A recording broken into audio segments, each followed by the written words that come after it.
Me great pleasure to introduce Shan Chan, a PhD student at the University of Hawaii at Mānoa in the Department of English, who has an interest in life writing. Prior to arriving in Hawaii, she completed writing residencies at the Asian University for Women in Chittagong, Bangladesh, and Singlet Station in Singapore. She has also received an MA in Biography and Creative Nonfiction at the University of East Anglia in Norwich, an MSc in Philosophy and the History of Science from the London School of Economics and Political Science, and an Honours BA in Philosophy and Politics from the University of York in England. She is also the author of A Philosopher's Madness, a memoir published by Ethos Books in 2012, and a creative biography of the late Lee Wen, a prominent performance artist in Singapore, who will be, I believe, a principal subject of today's talk. A children's biography picture book, Yellow Man, is appearing from Epigram Books. Her research interests are in the medical humanities and life writing. In particular, storytelling in medicine with a focus on mental health narratives, as well as biographical research in relation to word, image, and performance. Recognized as Most Promising Advocate at the Singapore Advocacy Awards in 2014, her volunteer work included co-chair of Voices of Experience, a mental health group formed under the auspices of IMH, and board member of Silver Ribbon Singapore, a social service organization promoting mental health awareness.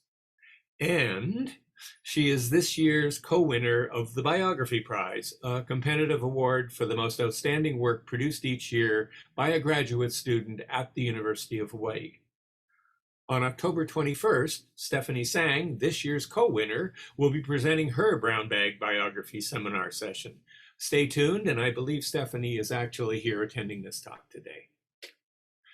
The Biography Prize was established by George Simpson, the founding editor of Biography and Interdisciplinary Quarterly in 1977, the founding director of the Center for Biographical Research in 1986, and the creator of the Brown Bag Biography series in 1987. There is a monetary award, but also an invitation to give a talk as part of the Brown Bag Biography series. That is what you will be hearing from Lee Shan today.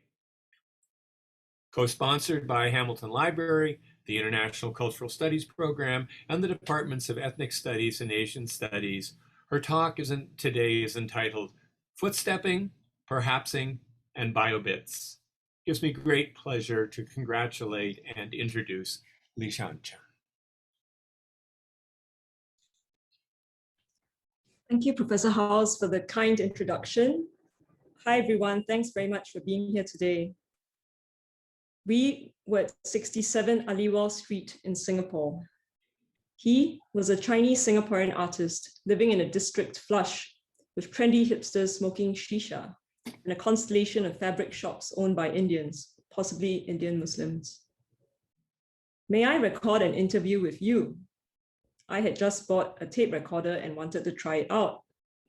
Go ahead. He didn't seem to care. I pressed the button and the red light of recording came on. Because of inexperience and a lack of confidence, I did not know how to begin. To stave off the awkwardness, Lee Wen said, "So, tell me about philosophy. Why did you study philosophy?" Grateful that someone cared to ask, I began to articulate parts of my intellectual journey in halting starts and stops. Along the way, he kept up with the probing questions. Finally, I turned the recorder off, not without embarrassment.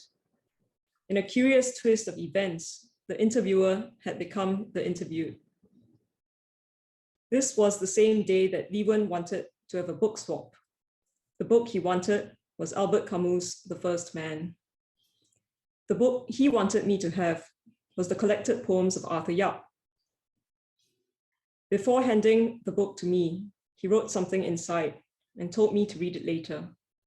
On the way home, I opened the book. It said, "Dear Lee Shan, to live, to learn, to fly, to love, to remember friends." Wen, 19 September, 2016. So this session is about my writing of the biography of the artist Lee Wen, alongside a few remarks on biographical method. It is also about friendship, in learning about life writing, amongst other things. So let me share my screen now.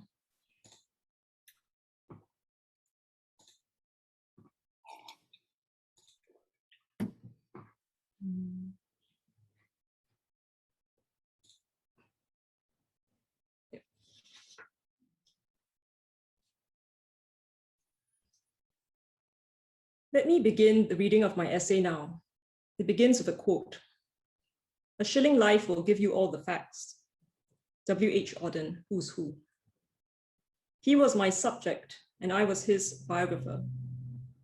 Yes, it was a shilling life I wrote, even as I carefully structured my words, because I was hiding behind my mask as a biographer and failed to approach him as a human being. I never saw him for who he really was. All I knew was the importance of his favorite teacher, whose name was also his secret question that would open his email accounts and override his passwords. I found this out when I was tasked by his family to access an account to save his music from disappearing into a posthumous abyss. Here, I have obviously changed the details of this remark in order to protect Lee Wen's financial privacy, notwithstanding the fact that he is no longer alive. Maybe I just wanted to prove to myself that I had the ability to write a biography, that I wasn't a shallow person, that I was determined, that I could conquer the superficiality of the mundane conversations of ordinary life. Yes, I avoided Lee Wen. He'd write to me asking, "How confused are you?" It was a little different from a greeting that one might receive from a friend who would say, "How are you?" It had an element of the unexpected. He wanted me to make sense of why and how I was in this world and who I was. I didn't, maybe wasn't ready at the time.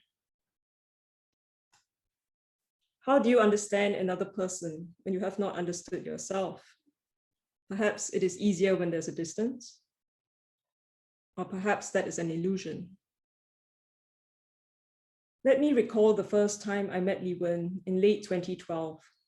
Insufficiently schooled in the who's who of the Singapore art scene, I did not know who he was or what his achievements were.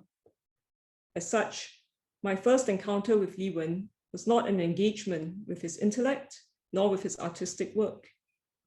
What I got was a friendly handshake with a diminutive figure who had come out of his room to hang his laundry on a wire clothes error. Gerald, our mutual friend and housemate of Lee Wen's, mentioned that I was a mental health advocate with first-hand experience of psychosis. That seemed to intrigue Lee Wen. "You were diagnosed with schizophrenia," he later said to me. "So I am the opposite of you. With Parkinson's, I have a dopamine deficiency. With schizophrenia, you have an excess of dopamine." In subsequent months, I came to know him better. Lee Wen was a man to whom the making of art was so important that he neglected himself and his sleep. With single-minded focus on his art making, he chose to live in Singapore, the place of his birth, away from his Japanese wife and son in Tokyo. The chalky blue rubber of the soles of his slippers was so worn, it was hard for him to avoid falling on a rainy day. This somewhat purist approach appealed to me, and eventually I sought him out to work together for a while. After a couple of meetings, we collaborated at an event, the International Conference of Leaves, at the Singapore Art Museum 8Q. There, I read an essay aloud, while Lee Wen strummed the guitar with a leaf. I was taken by the rhythms and sounds of guitar string and the intensity of Lee Wen's focus in his performance. In a way, it was to me a version of the music album Pretty Hate Machine. It had a certain regularity and attitude that reminded me of Trent Reznor. When I first started to write Lee Wen's biography in 2016, it was not because he was my role model or because I admired him greatly. It was only because he was so human. He made himself known. He was somewhat and sometimes unlikable. He once told a fellow artist that he liked her breasts. He and his Japanese girlfriend decided to have a child against her parents' wishes so that they could get married without delay. But his visits to Japan subsequently decreased in frequency over the years. It was telling that when I traveled to Japan to speak to his family, his son had nothing much to say about Lee Wen. Lee Wen could be really tactless too. He told me one time when we were at the food court that he would rather speak to the guy at the next table. And when I visited him in his last days at the hospital, he complained that the nurses were uncaring, looking out for all the wrong things, and that I was just like them. Yet, he was kind, so kind. I took his kindness for granted when he was alive. He came to my home. My father had lost control over his motor functions. He could no longer play the guitar. Lee Wen came over. He played songs just for my father. On that day when he visited my home, there was a painting of mine stuck behind a large armchair. Lee Wen remarked that his parents too had hidden his paintings behind the furniture, and we all laughed. The purpose of his remark was to encourage me to keep painting and not to feel discouraged at my family's response. How does one teach research on nonfiction about the past? In 1975, Hanek Singh wrote in a birthday note to Lee Wen, quote, "I'd like to dedicate that song of life to you, which you dedicated to yourself and all around you. May it never die," end quote. It was October 9. The boys were 18 years old. Hanek Singh Sidhu was accepted into medical school. Lee Wen did badly in his exams. He would have to retake his Cambridge A-levels in order to go to university. Still, Hanek disregarded Lee Wen's academic failings, choosing instead to see Lee Wen for his humanity. His lit soul had been seen and felt by Hanek, who chose Lee Wen to be his second in command for Tiger Patrol and Scouts at Raffles Institution. Together, they braved nights in close quarters to the sight of ghost stories, scaring themselves by imagining that they had seen something. The Raffles Institution had been the location of torture chambers during World War II, where the Kempeitai, Japan's military police, had presumably lined Chinese men in a row and hurled insults, beating them with sticks before using rifles to shoot their heads off. Hanek understood the meaning of friendship. He didn't take for granted the meeting of two minds that loved philosophy, psychology, and other subjects. Not once did he doubt Lee Wen's eventual flourishing and success. Hanek's confidence in Lee Wen's abilities was critical to Lee Wen's later determination to persevere in his art making. For years, Hanek encouraged Lee Wen to do his work, to become an artist. "What are you wasting your life for?" He gently chid Lee Wen when Lee Wen got successively drunk on weekday nights while working for a bank. Those humid nights in smoke-filled bars seemed to reflect the meaninglessness of life. Thus, Lee Wen set out to not disappoint Hanek, but also to find himself in what would become a life of art. And how to teach the difference between treating a subject in terms of his work as opposed to his life? What if the lines between work and life are blurred? Lee Wen was a great Singaporean artist and an exceptionally fine human being. As I got to know him through my writing, I not only came to realize how much there was to learn from him, but I also came to increasingly admire him and his life's work. Lee Wen was primarily known for his work as a performance artist in the relatively obscure arena known as performance art, to be distinguished from the performing arts, which includes dance and theatre. Performance art may be understood as a combination of art, theatre, and the political, and yet it is also none of these things alone. It may have an experimental feel and form. It need not be scripted as theatre often is. It need not make use of actors, and it need not involve a political agenda, although this has historically often been the case. Lee Wen was grappling with his national and cultural identity in art making in a post-colonial and multicultural society. His art gestured towards issues of race, ethnicity, citizenship, belonging, and difference, and how such categories impact inequality in societies and communities. Ultimately, his work has something to contribute to discussions on difference today. How might we move beyond tolerance into acceptance and understanding? Lee Wen's work closely based itself on the notion of the outsider, has additional relevance for subjects of topical concern, such as nationality and how this relates to local perceptions of immigrants and refugees. In recognition of his life achievements, Lee Wen received the Cultural Medallion in 2005, Singapore's highest award for the arts. In 2016, the US Embassy awarded Lee Wen the Joseph Balestier Award for the Freedom of Art. Thus, the significance of Lee Wen's work is undisputed, but who was he really? How does one teach curiosity, to want to know everything and anything about another person and their world? In 2016, when I was beginning my project on Lee Wen, I was introduced to the biographical principle of footstepping, as coined by the English biographer Richard Holmes. The idea is essentially that, quote, the serious biographer must physically pursue his subject through the past. Mere archives were not enough.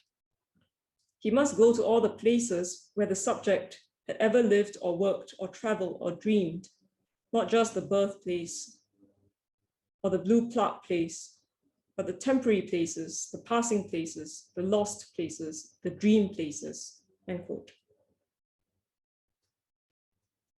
I began with Tout Quarry on the Isle of Portland, England. This was the location of Lee Wen's first overseas residency in 1990, which was funded by the Lee Foundation. There was limited documentation of this in the archives, except for a photograph of the 4 Singaporean artists who participated, and another photograph of a runway made of stones at the edge of a cliff. 7 hours from Norwich, where I was a student, I traveled by train and bus, passing by rivers, lakes, fields of golden rapeseed, and seaside towns with ice cream shops and amusement arcades. I didn't know what to expect. Tout Quarry was old. The pathway from the stones to the quarry floor covered roughly 150 million years. For every step of 1 meter, one descended 250,000 years. That was the kind of relationship the earth of the quarry had with the passage of time. As I walked down the slope of the quarry, the rocks, stones, and earth rose up imposingly. It was an undulating landscape of rocks, soil, shrubs, hawthorn, green ferns, and tufts of long grass. There was also an abundance of buddleia. Classified as an invasive species, the plant appeared in swaths on railway tracks and bloomed wherever the earth was disturbed. The quarry land stretched as far as the eye could see. The gullies and cracks were indistinguishable from one another. The trail paths twisted and turned around the landscape, making it easy to get lost there. Lee Wen's view was that we sometimes have to get lost in order to find ourselves, and this resonated in a space like the quarry, which had a certain sort of ambiguity and absence of structure, both physically and psychologically. It could intimidate people because there was no demarcation of borders or something to say where the limits were. After getting lost in this space for some hours, I failed to find the runway that Lee Wen had made. It had disappeared, as was ephemeral as so many of his artworks that were performances. But then I walked into a long gully that opened up into the infinite sea and sky and a view of the long coast connecting Portland to Weymouth. It formed one of the deepest man-made harbors in the world, perhaps second only to Singapore's. In this gully was what looked like a broken arch torn asunder, possibly by the storms and winds. I could barely make out the sculpture that Lee Wen had put together with a fellow artist, Chan Chan, 26 years earlier, a concrete arch that didn't quite meet in the middle. The sculpture was titled Yogi Seeker.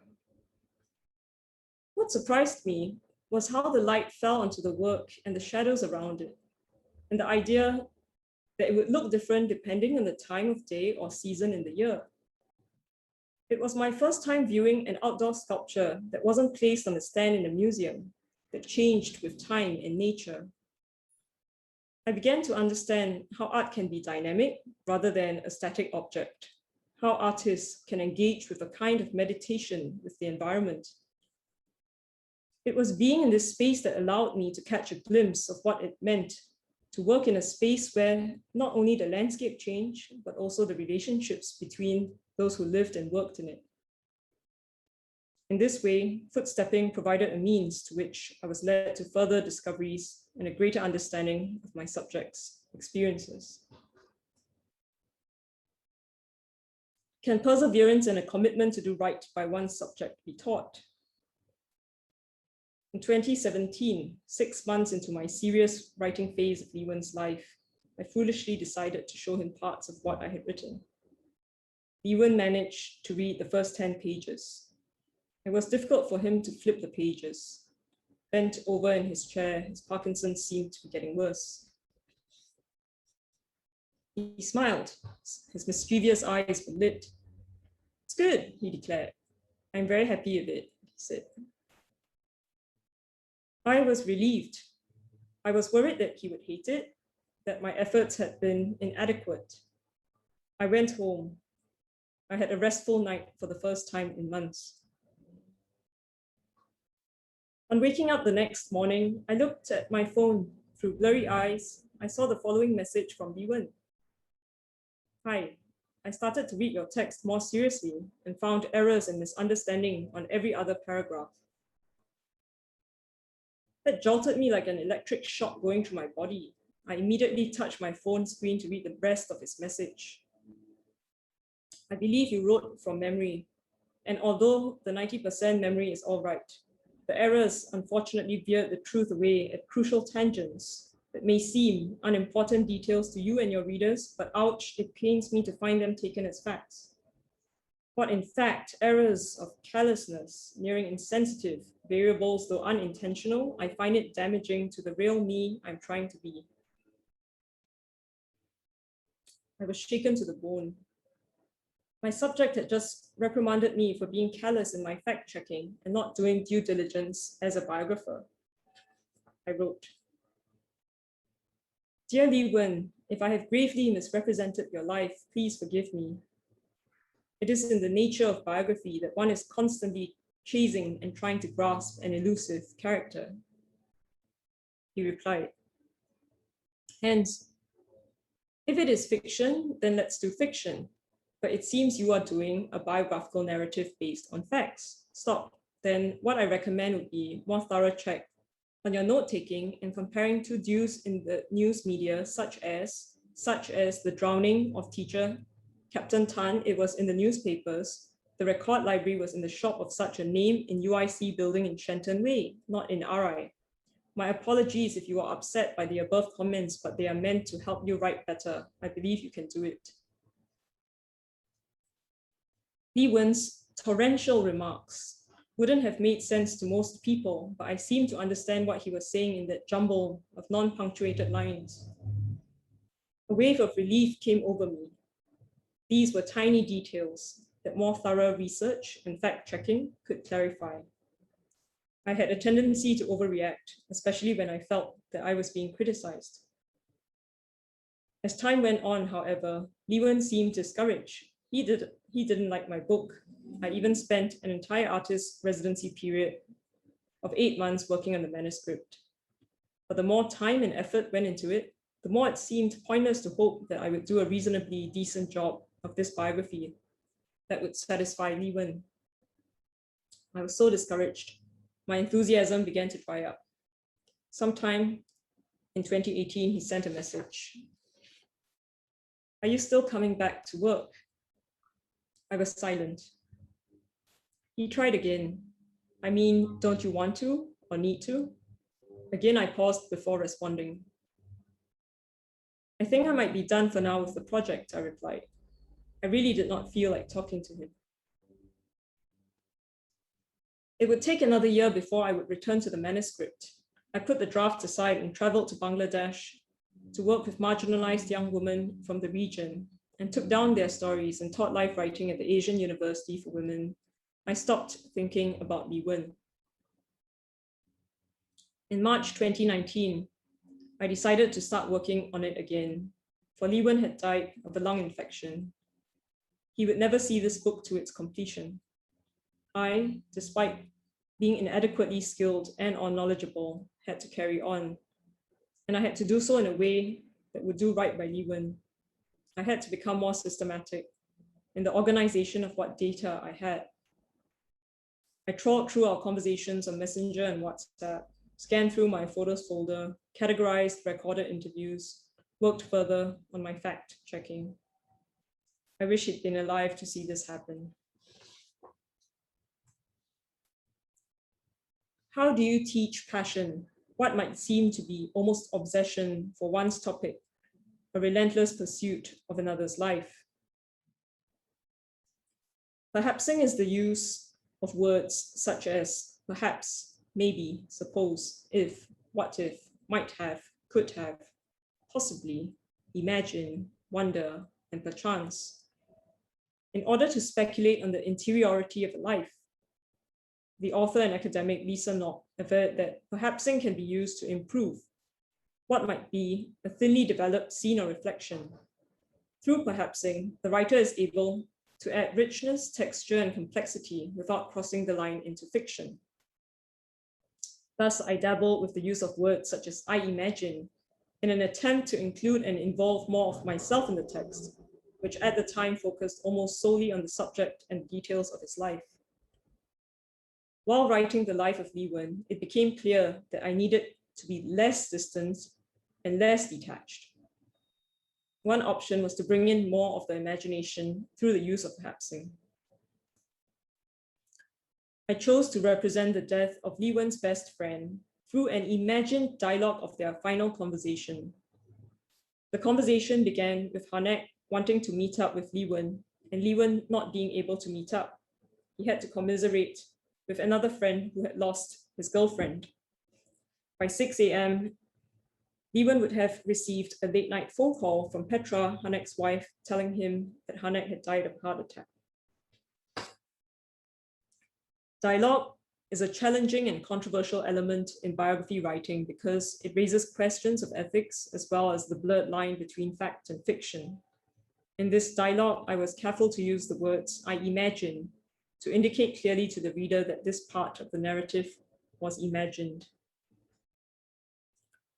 With these uses of perhapsing, I was able to provide a sense of what it would have felt like for Lee Wen.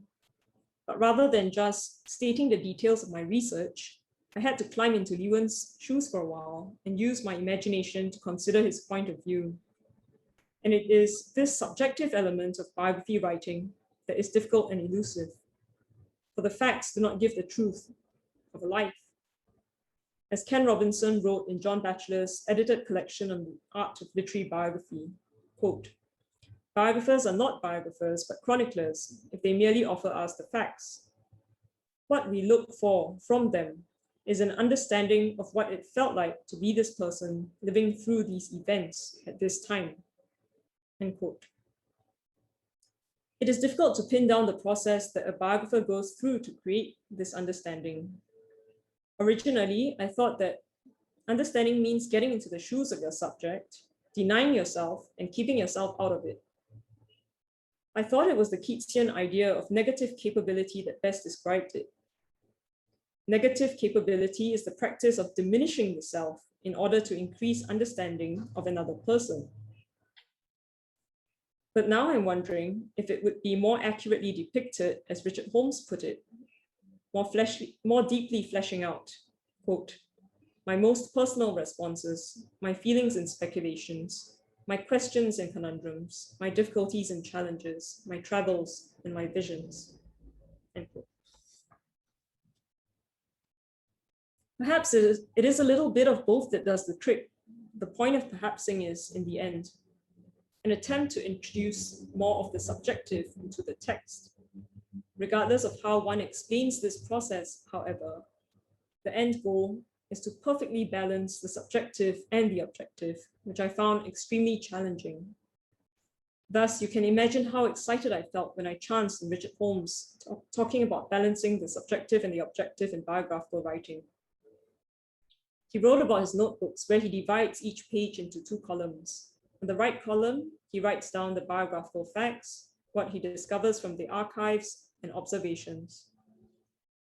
On the left column, he writes down his thoughts, responses, musings, and importantly, his feelings that correspond to the facts. This idea of using the physicality of the page to organize and balance the subjective and the objective blew my mind. After working alone for so long without any idea if I was even on the right track, this nugget of advice on biographical writing revived me, encouraged me, and gave me hope that I was still plodding towards my destination. How important or unimportant is it to publish?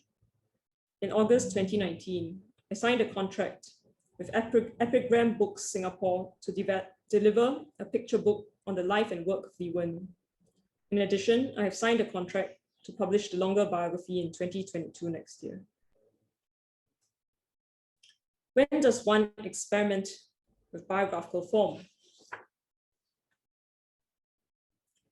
In October 2019, I attended Professor Craig Howe's keynote lecture at the International Autobiography Conference in Shanghai, where he spoke about the biobit. In this lecture, Professor Howe argued that the biobit was not the same as the leg bone of a dinosaur, where a paleontologist infers the shape of the whole. Rather, the biographical fragment can evoke and represent a life without the biographer necessarily forcing a narrative. Thus, when I was introduced to Shan Wen's book, 20-minute silence followed by applause, 2017, more recently, I did not immediately balk at how her book read like a set of index cards without an explicit narrative. Instead, I understood the form and structure of her book to be meaningfully fragmented, possibly gesturing at the fragmented nature of life as broken up into moments rather than a seamless, endless whole.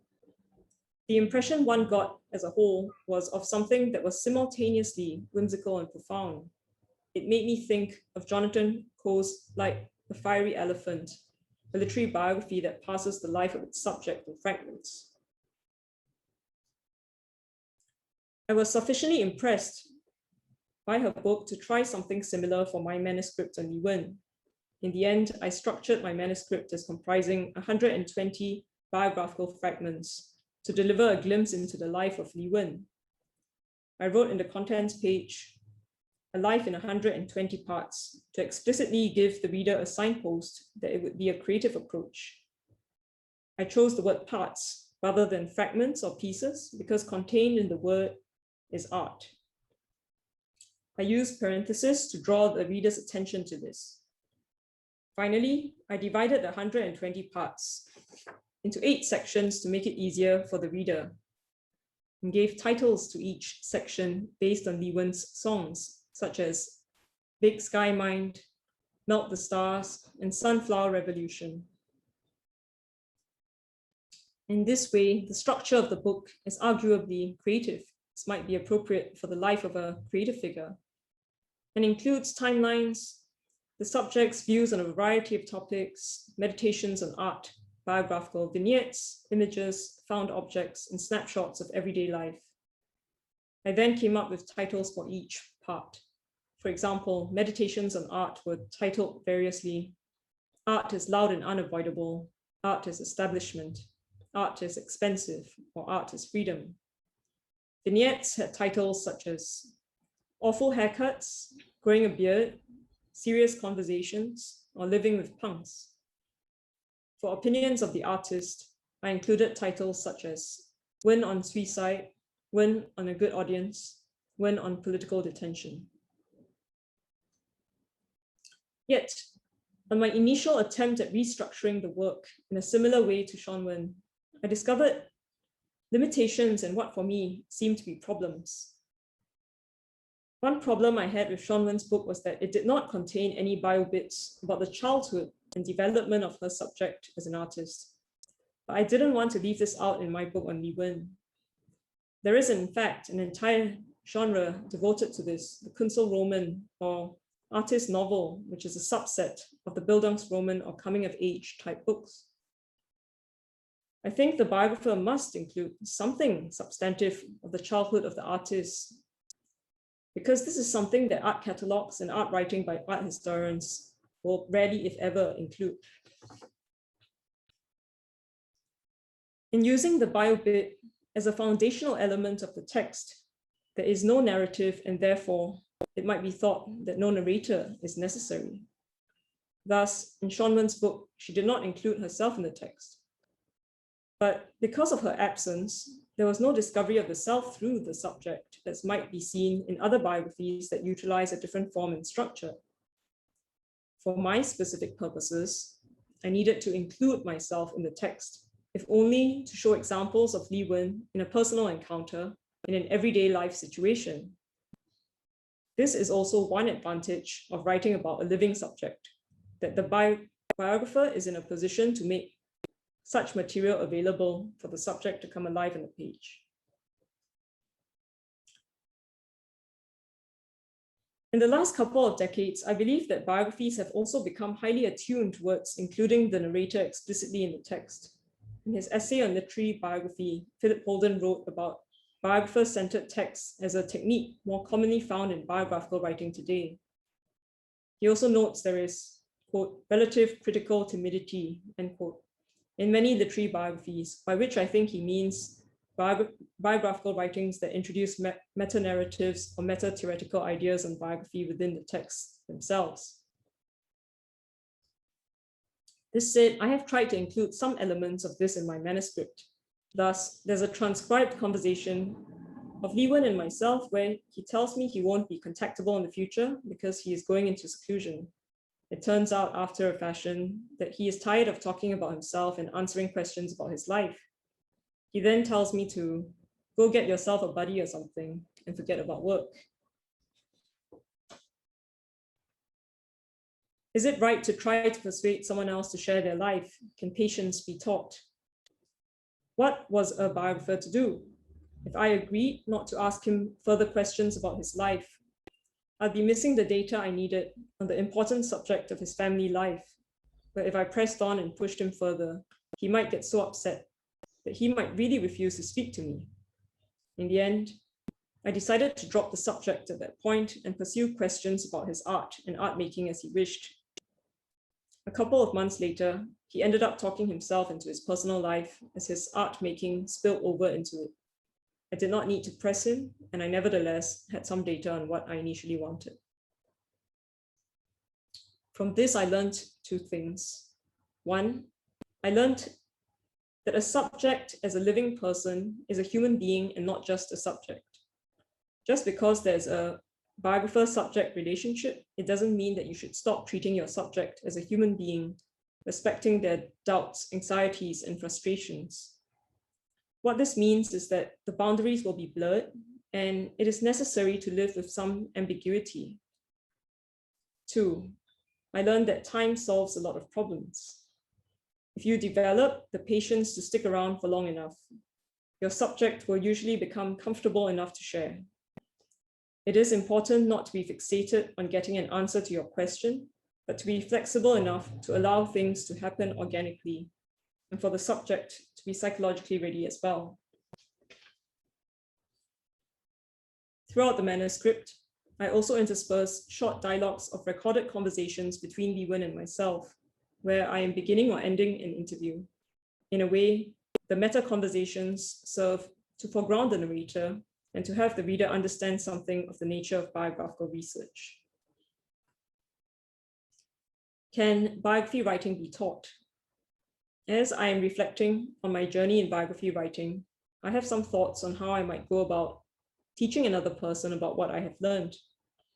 For the teaching of biography writing, I suspect, may be quite different from the teaching of biography texts in the academy. In teaching biography texts, one teaches analysis, interpretation, and scholarly approaches to responding to a text. There may be something like a measure of objectivity, which is untrue for biography writing, where the biographer becomes the subject in as much as the subject appears to become the biographer. In teaching biography writing at any level, there is a lot that seems impossible to teach. You can teach basic biographical technique, footstepping, speculation, how to organize information, drawing timelines.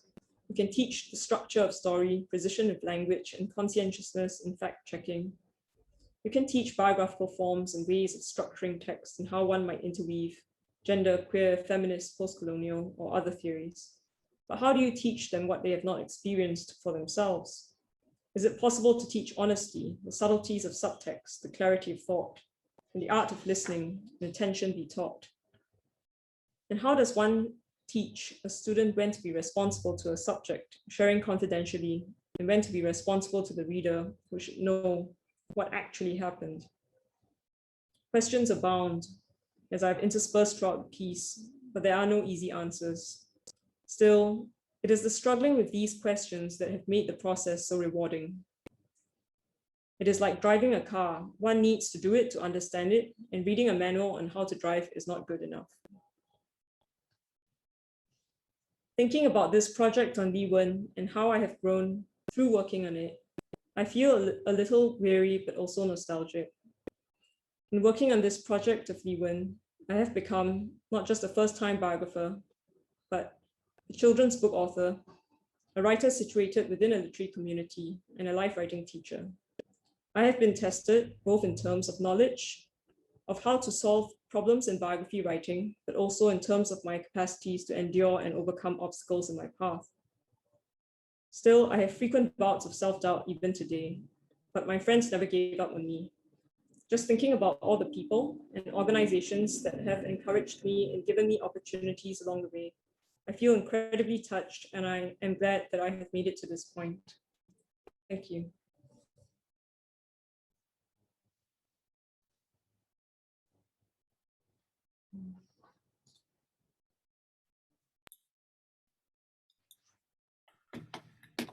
And thank you very much.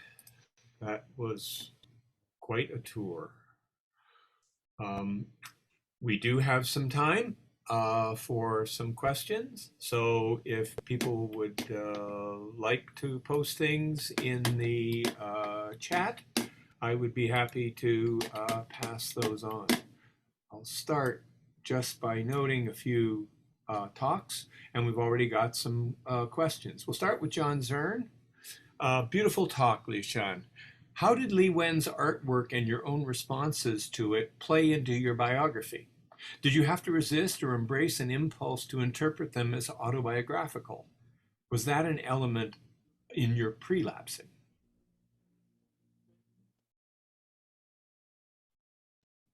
Yeah.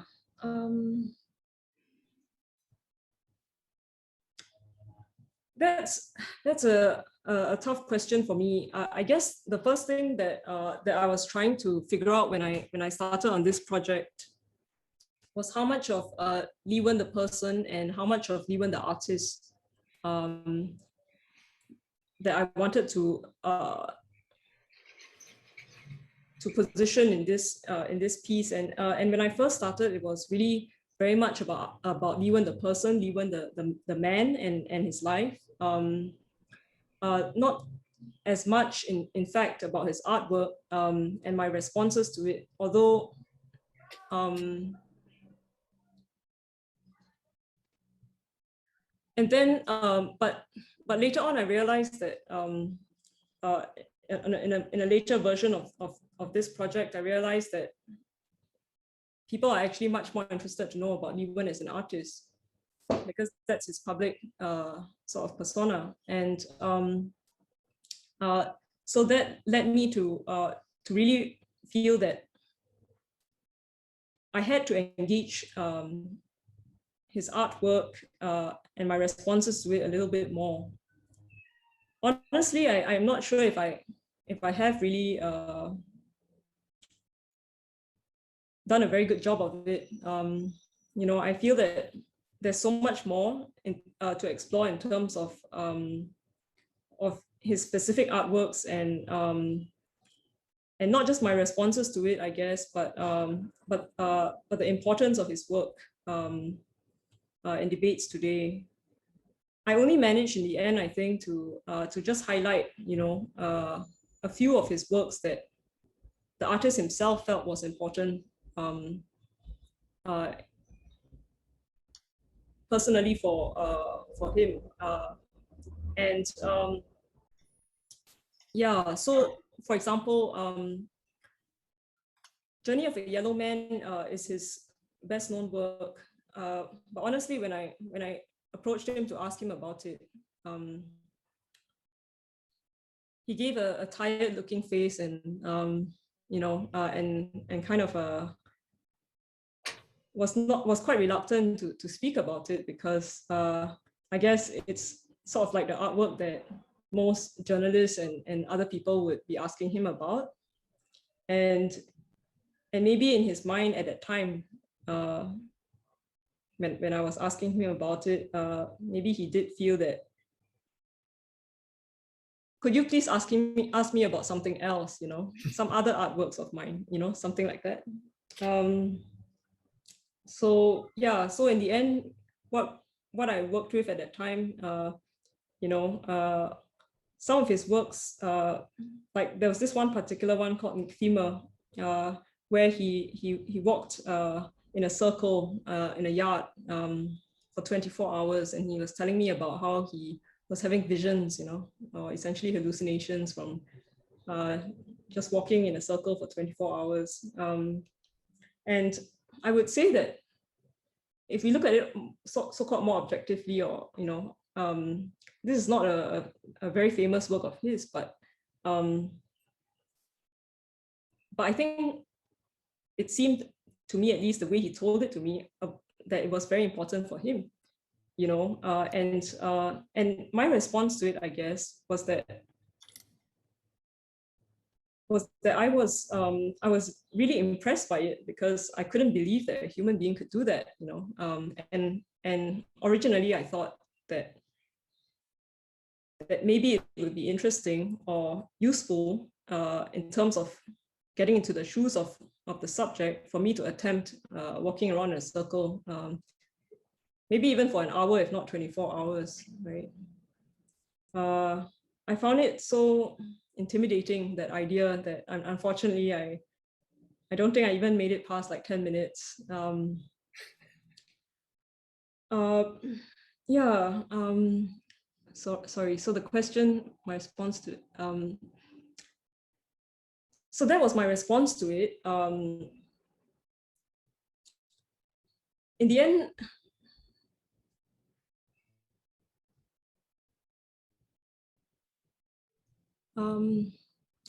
yeah, I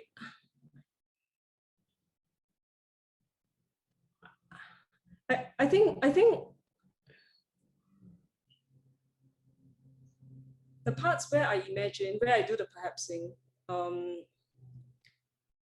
it's still quite clear to me that that those are instances where I'm putting myself in the shoes of the subject and not being the subject. Although, you know,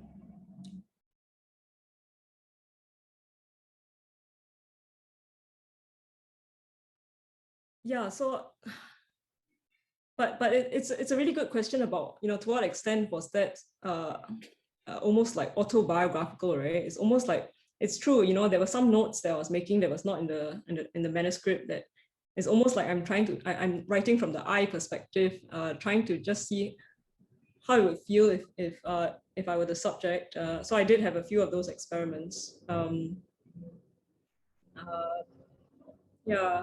I'm not sure if I'm really answering the question, but Okay, so we can move to another one. okay. Laurel Fantaso asked two different questions. and maybe you can put them together in one way or another. One is, how has this project affected your relationship to Singapore, if at all? And then a pedagogical question. We have English 313 students here who are attempting their own first-time memoirs and nonfiction. What main advice do you have for their shorter projects as beginners? Right.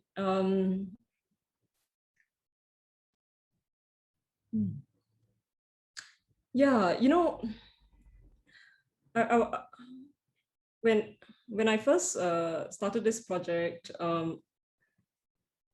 seriously, so you know, I had thoughts of beginning this project like maybe in 2013, but I only began to seriously work on it sometime in 2016, and I was doing a master's degree in Norwich, the University of East Anglia, and I remember we had to, like, we were writing our essays, and I wrote this piece on Lee Wen. In fact, it was the very first assignment that I submitted in the program there, and I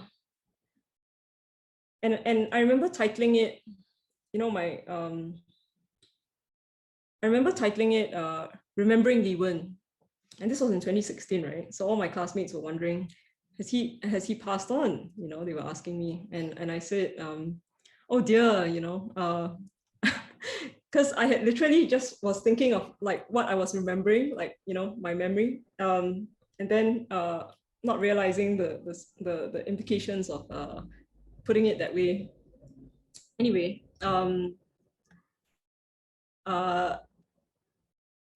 so what I want to say about that is that I was actually overseas at the time, and I don't know if that kind of, in a way,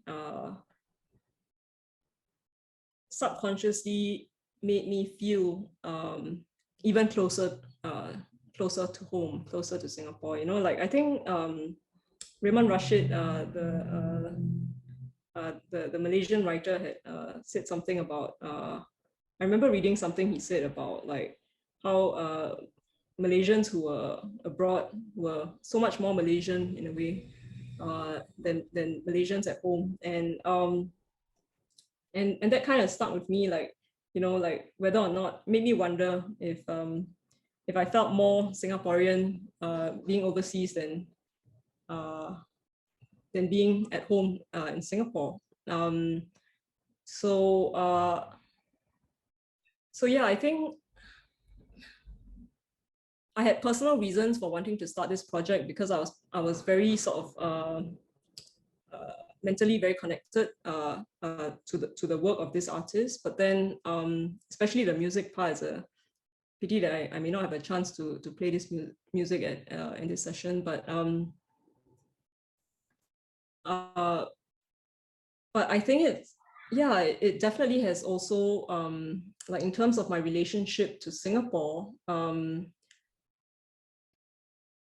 maybe in a way through the artist and through the his notes and his thoughts and his work enabled me to think about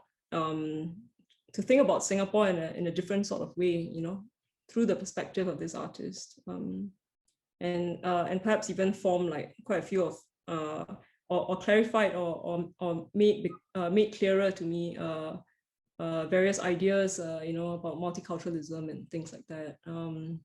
So yeah, I mean, definitely has made me more aware, I think, you know, and I had to kind of, I think, understand a little bit more about history, about the history of Singapore while doing this project, for sure. And then the other question about first-time memoirs and nonfiction. So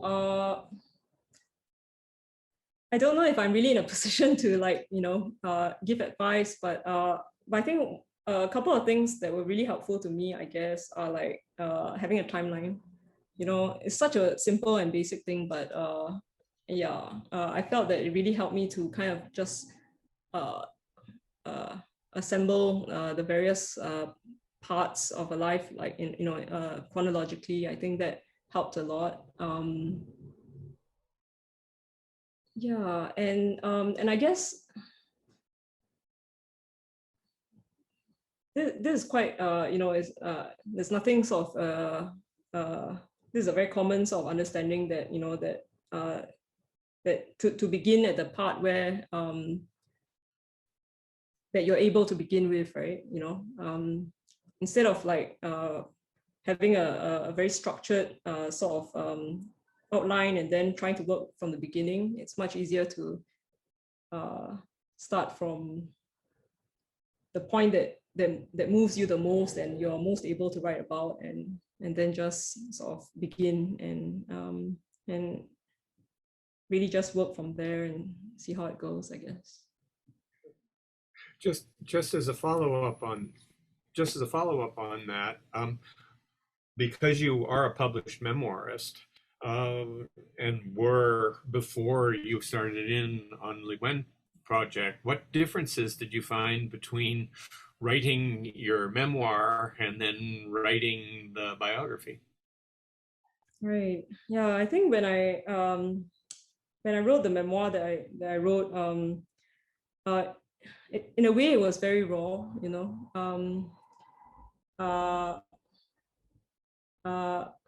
a lot of it was just kind of spilled out of my brain without much thought.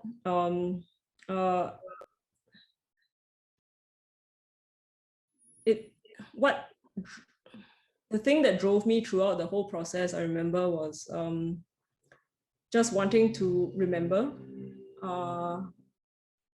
really wanting to put down and I think this is true for a lot of our classmates as well. I think we were sharing in some classes, just wanting to put down the details so that it doesn't get lost forever, and wanting to preserve that memory before time passes and everything is forgotten over time. And you might think that in the case of an experience of mental illness that one might want to forget it, right? But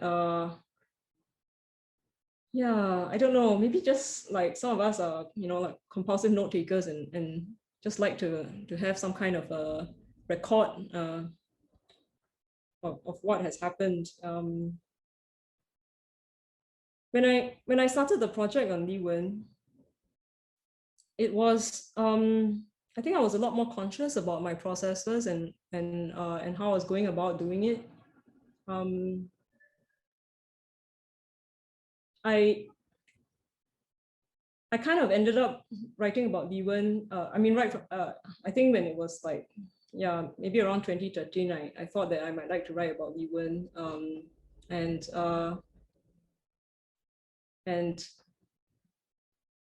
that was partly because I was very shaken up, by a comment that someone had made about my memoir, and that was this published memoir, and someone had said, wow, that's I don't know how it's possible to write such a thing, it's all about yourself. I mean, and suggested that someone has to be like very egotistical in order to write a memoir. And I guess at that time, I hadn't really thought through the sense in which writing a memoir involves, so much of memories of other people and events that, are not the self at all. So I kind of was swept away by this comment and was berating myself, and I thought, oh, I have to start writing a biography. I have to,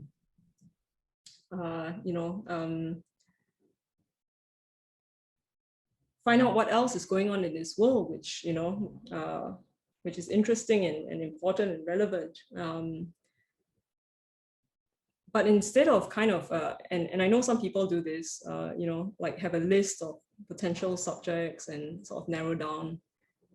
I didn't do that. It was a very spontaneous decision for me to write about Lee Wen, who just happened to be a friend that that I had accidentally met, right? So there was this sort of very spontaneous natural sort of way in which this happened and developed over time, which in a way was not something that I actually expected. I mean, like well, I'm just so glad that, you know, that this project has come out of it, but it could have just easily also not have happened, I imagine, because there were so many sort of things that happened along the way.